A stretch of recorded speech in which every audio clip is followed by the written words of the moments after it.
So today I have Daniel on the line, and we're going to talk a little bit about the match that was played yesterday between Yokohama F Marinos and Avispa Fukuoka. Is it Fukuoka Avispa? Which way around is it? I would say Avispa Fukuoka. Okay, so yeah, never sure of that. But first, let me ask you a few questions to kind of introduce you, because we haven't talked before. We've never spoken on the phone or had any chat before. So where are you right now? You're in Australia, I guess. Yep, at the moment I'm in Perth, Western Australia, and it's absolutely pouring. So I apologise if there's any noise of the rain in the background, but it's been a horrible day. But usually quite nice. Yeah. So okay, I'm in Yokosuka, which is in the Marinos hometown, because that's part of Kanagawa Ken that the hometown extends out to. Because Marinos have Yokohama, Yokosuka, and Yamato cities, all as part of a big greater hometown, and the weather is really beautiful right now. A little bit rainy earlier on, maybe, but yes. So we've chatted a little bit in the J-Talk line group, that is the patrons group.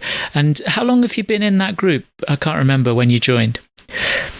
Well, I think it's got to be around about maybe a year, maybe 18 months or so. Probably a relatively short time, I guess. Okay, so that's probably when it started then, because suddenly Ben made the group and invited everybody who was a patron in, and so you've probably been in from the start as long as I have. There have been other groups before that one, but that's the main one these days where people chat. And I think you're the only Avispa fan in the world. No, in the group. Yeah. I think there's a guy. I think Rob. I apologise, Rob. I don't know his surname, but I think he's an Avispa fan. Or if not, he lives in Fukuoka and appears to go to quite a few games. Okay, that's great. Okay, that's another one, because sometimes we want to call somebody before the match and have a chat, but then we can catch up on who are the players that are in and out at the moment, and how the team is doing. And one of the reasons that actually started making these recordings was that at the end of the season we look back and we say, wow, how did that season go that way? And then there are a few matches that in retrospect seem to be kind of pivotal matches, and it's good to have a record of what you were thinking about the day after or immediately after the match, and what was your impression, because you look at the highlights, and the highlights don't tell the whole story. So that's only the real reason why we're doing these recordings. So you watched it on Opta last night. Is that a free service? It's Opta Sport here in Australia. It's a mobile phone company, but they do some streaming. They have the rights to the EPL here in Australia, and they also have the J League. So it's not free. I have to subscribe. It equates to about $15 Australian a month. But they've normally got a good selection of J League games. Over a weekend they might have probably 3 or 4 usually. I've been pretty lucky because I've had a few Avispa games over the last few weekends, and I think they're showing us versus Nagoya on Wednesday. So we've had a bit of a run of Avispa games, but they normally have a pretty good sort of show of the J League.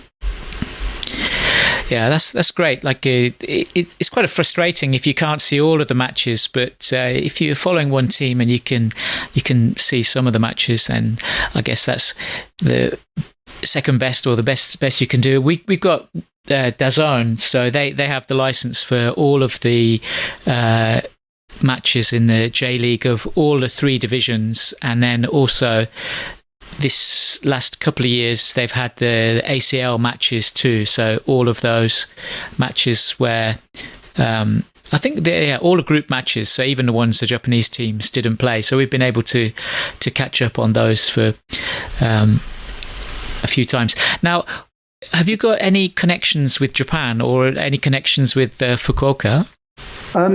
I do. I've been generally interested in Japan for a number of years, but actually my wife is from Fukuoka, and actually she and my children are currently there. I'm not able to join them with the current restrictions on foreign tourists. Right. But she's from her family live in Fukuoka.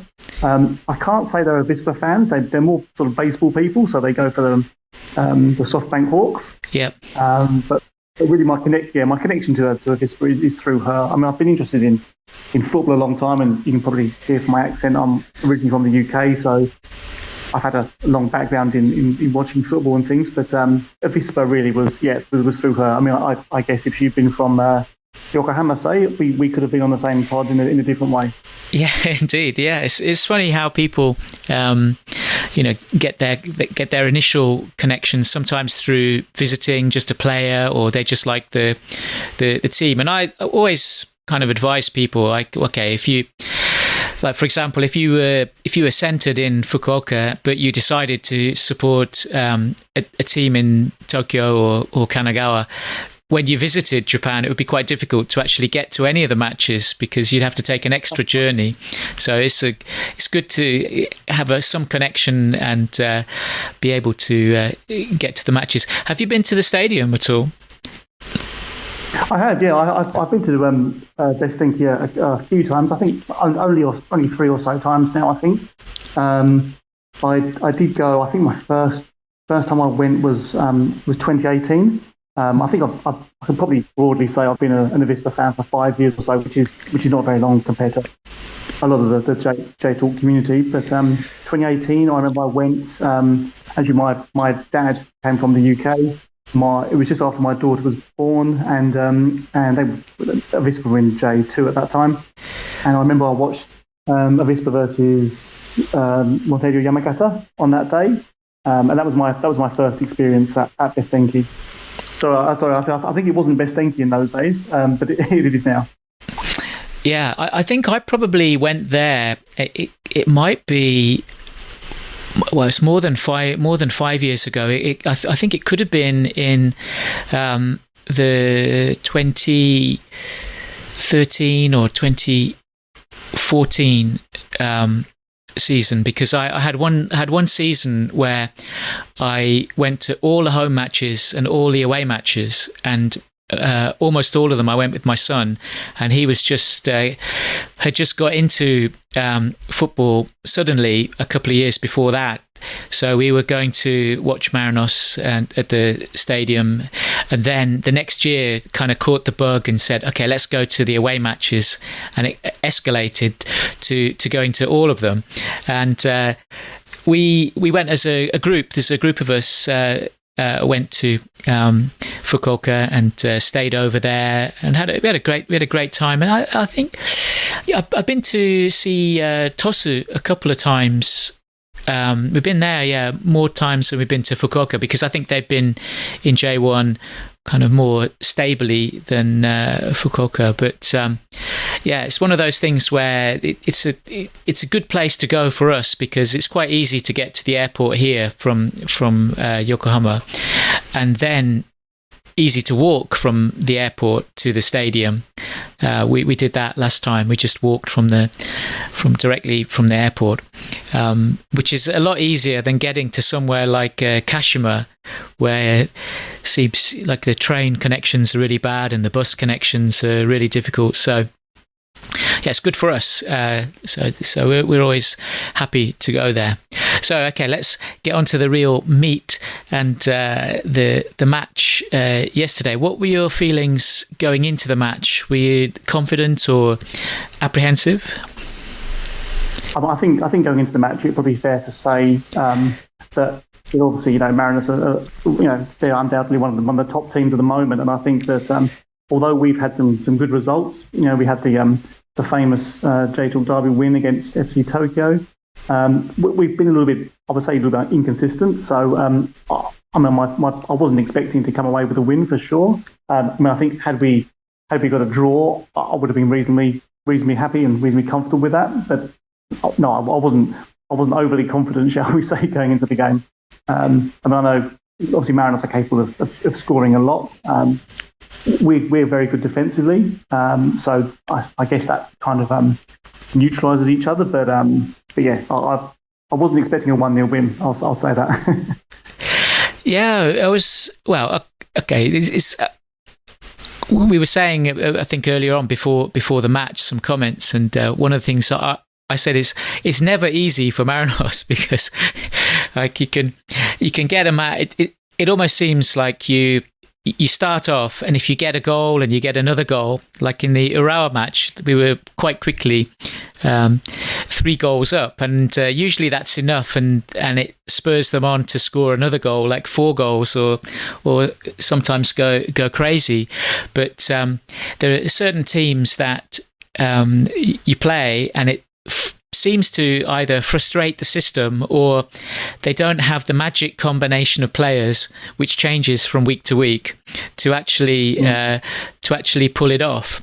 So I don't really know what was the big problem last night, but yeah, the goal that was conceded, like I saw quite a few people had a like on the Marinos side in my Twitter were complaining, it was from a throw-in. But I tend to think that goals from a throw-in are, I would say, clever, but they're quite unusual, and some teams are very good at that. So it's a really kind of a interesting way to concede, or a silly way to concede, depending on how it goes. What did you feel about the goal?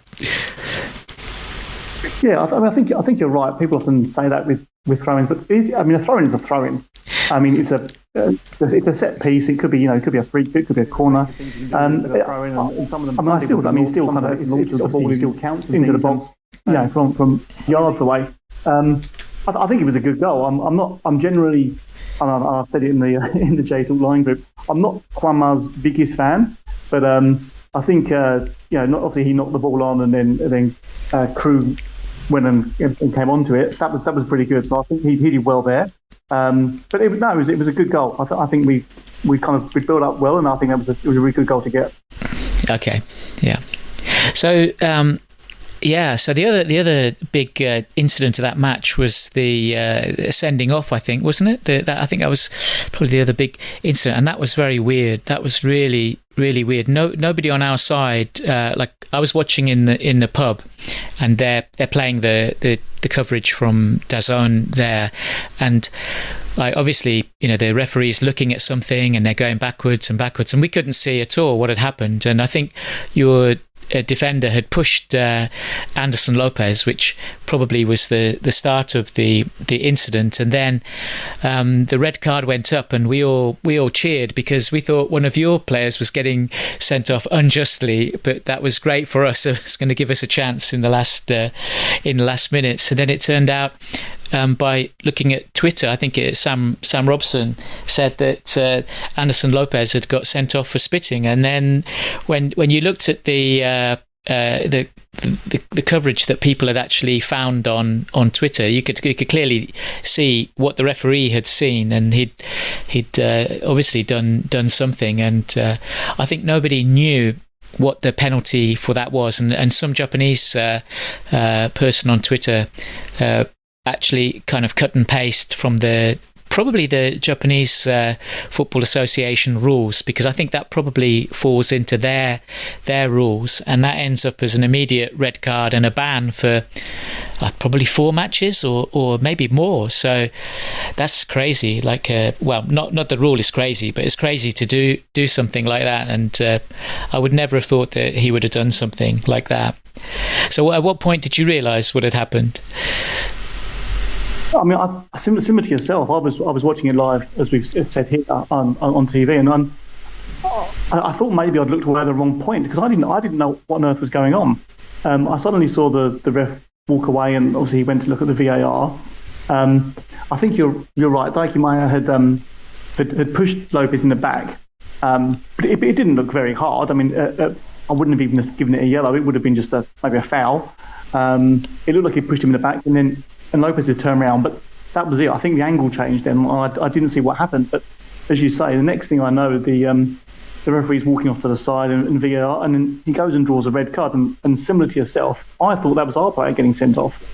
And I thought to myself, my goodness, what an overreaction, because he may have pushed him in the back, but it doesn't seem to me to merit a red card. And so I jumped on Twitter as well, and I was trying to work out what happened.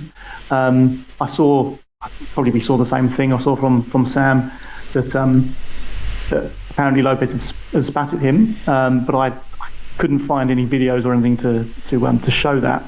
I think a bit later on in the afternoon, Sam did link me to a video which clearly does show Lopez turning around and spitting at him. I actually watched the J League International YouTube highlights this morning, and they didn't show it. They just showed the red card being given, but you couldn't tell what was happening. I don't know Lopez that well, and you can probably tell me more about his personality and things. But if he was just pushed in the back, it does seem a slight overreaction. Obviously, spitting is disgusting and shouldn't be done anyway. But I wonder whether something had been said to him or a comment was made. It did seem like a massive overreaction.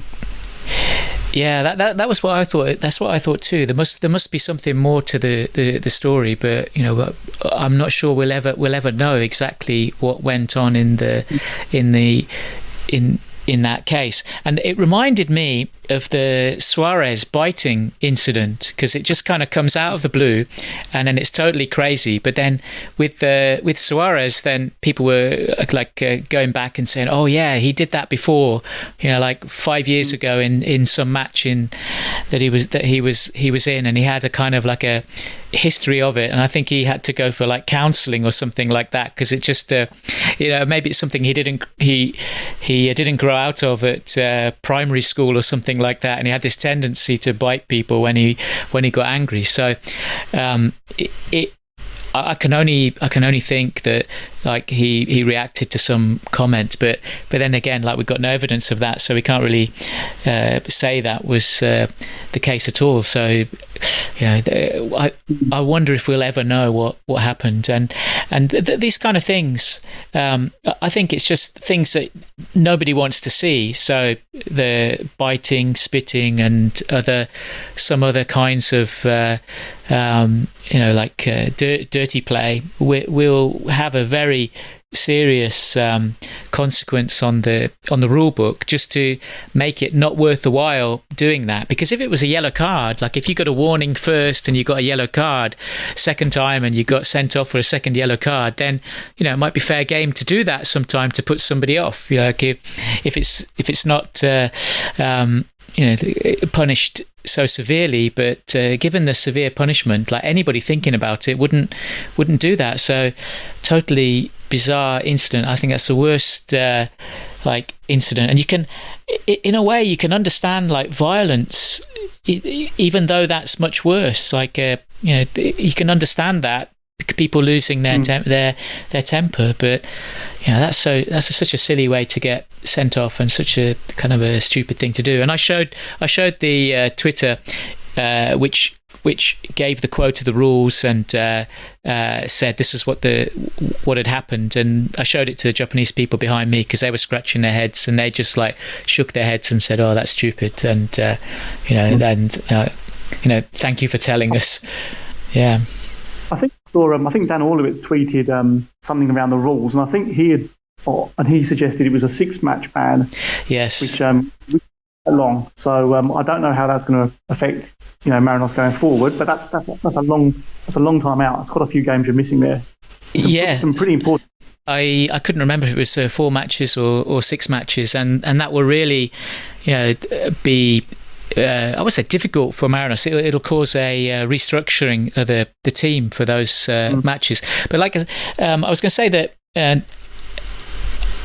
players who tend to get a little bit. I won't say violent, but maybe violent, but hot-headed is Marcos Jr. has got a bit hot-headed a few times, and usually done something a little bit. With his feet more than fists or anything like that. I can see him getting angry sometimes. But Lopez, he just came in this season. We haven't seen him get particularly riled up, and who knows what the reason for that is.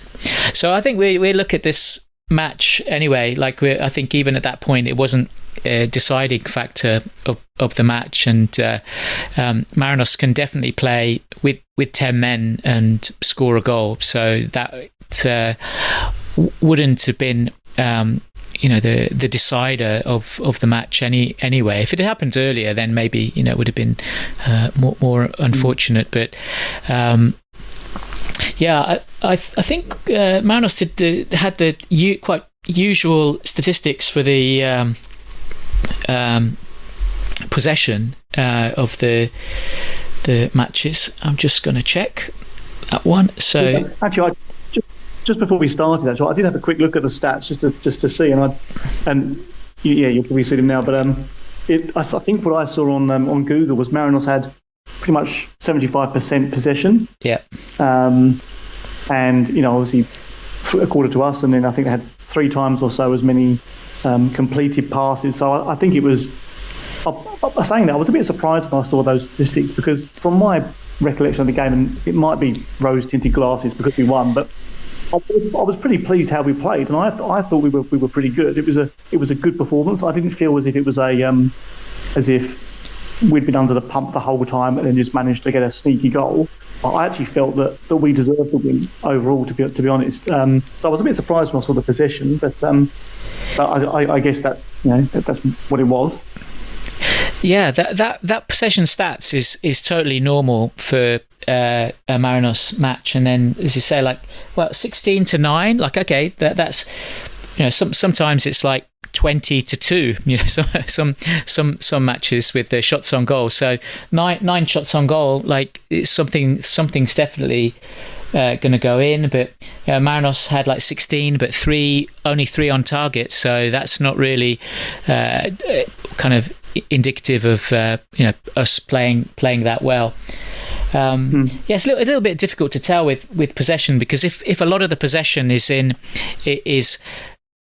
for example, if you trapped us in the corner and we're passing vigorously to each other in the corner, that doesn't really mean anything in terms of the ability to score a goal. So without additional stats, I think even possession sometimes gives a little bit of a misleading look on the game. So anyway, I felt we didn't play much worse than many of our matches, and it could have gone either way. But having said that, there's matches where we've won by a much bigger margin, and I thought that we could have lost by a bigger margin too. So it was a bit of a in a way a bit of a dud match for Marinos, and especially coming off the crazy draw in the middle of the week against Urawa, Urawa coming back from 3 goals to beat us. So I think Marinos are in a little bit of a funny stage at the moment, and it might be difficult to get back up to the top position now, with both Kawasaki and Kashima doing fairly well, even though yesterday was a chance for us to recover some. But if we'd have won both these 2 matches, against Urawa and then against Fukuoka, we'd have been in a much better position. So it was a real setback for us anyway. So how do you feel about that? Yeah, I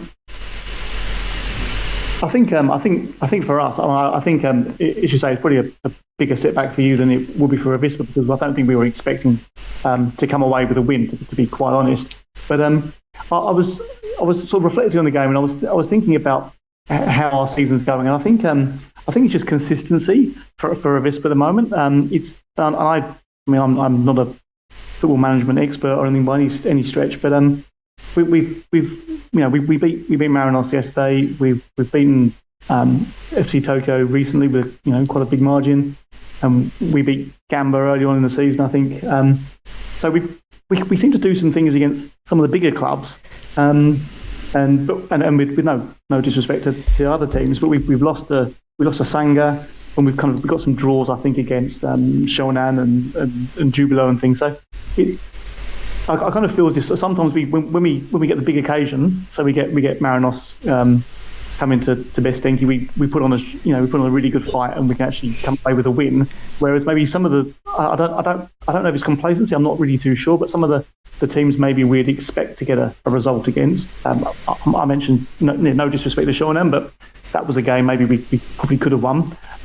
We haven't sort of turned up as much, so I don't know why that is. I can't really work out why we're a little bit inconsistent in that way.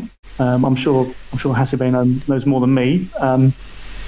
But I think well, in terms of our season, we're going reasonably well. We're not. I don't think it's on fire as it was last season, but we'll be safe. We'll be upper mid table, I would imagine, by the end of the season. So yeah, I can't be too disappointed with that.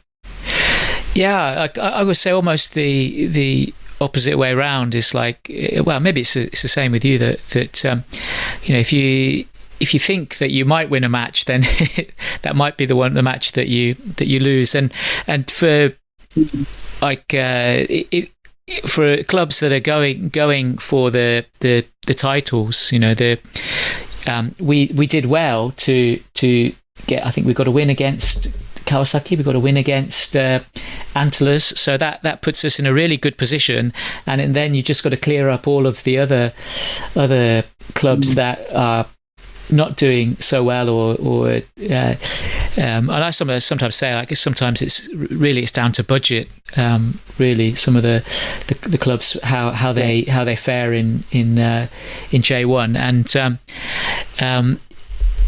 if you have a club with less resources and they're managed well and they play well, then they can do well against the bigger clubs. And I always think, I said at the very start that there are clubs, maybe they can understand how to frustrate Marinos from the way they Marinos tend to play. So there's just ways of shutting down the way they like to play, and if you want to play really offensively against Marinos, then that could open up and let them have a couple of goals.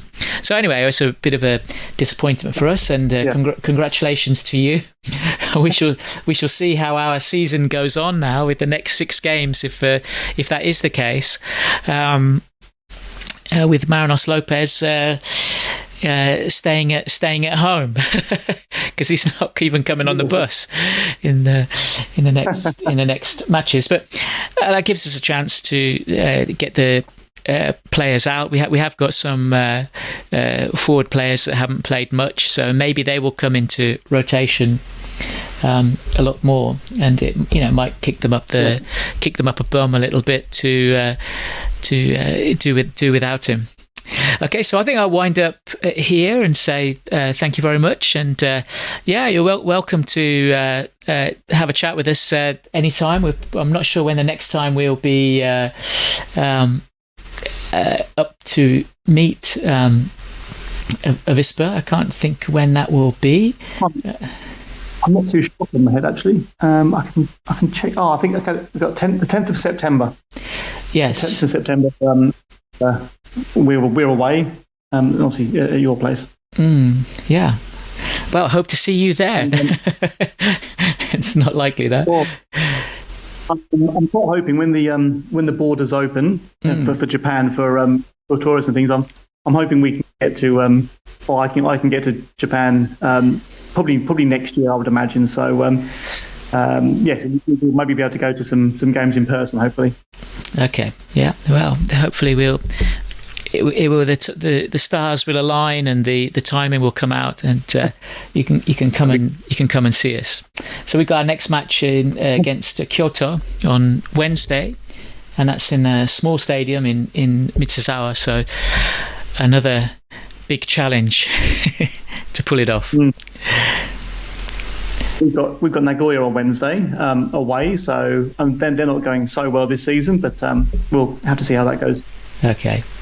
Well, thanks very much, and hope to talk to you again in the future. Yeah, thanks, Stuart. Thanks, great. Thanks very much.